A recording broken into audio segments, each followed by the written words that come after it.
বিদেশি ভাষা হতে আগত সকল শব্দে সর্বদা কি হবে? রস্বইকার হবে। কি কার হবে? রস্বইকার হবে। ঠিক আছে কিনা?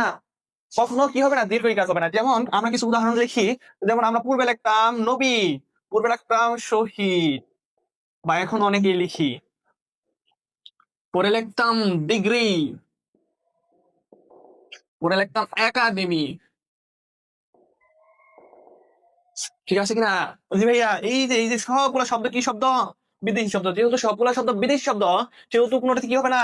দীর্ঘইকার হবে না। তার মানে নবীর সঠিক বানান তোমরা বয় ঋষিকার নবী, শহীদ তালিবা স হয় ঋষিকার কি দ শহীদ।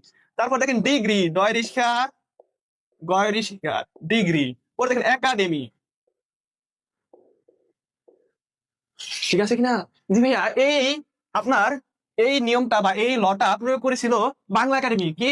বাংলা একাডেমি। বাংলা একাডেমি মূলত প্রতিষ্ঠিত হয় কত সালে? 1955 সালের 3রা ডিসেম্বর। তার পূর্বে বাংলা একাডেমি লেখা হয়তো এইভাবে। কিভাবে?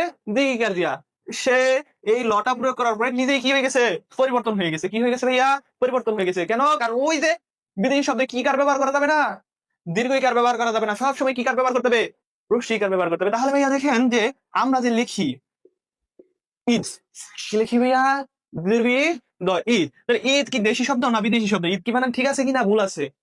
জি ভাইয়া, ঈদ কি ভাষা শব্দ? আরবি ভাষা শব্দ। কি ভাষা শব্দ? আরবি ভাষা শব্দ। যেহেতু ঈদ আরবি ভাষা শব্দ, সেহেতু ঈদের বানানটা দীর্ঘ ই দিয়ে লেখা যাবে না। তাহলে কিভাবে লিখতে হবে?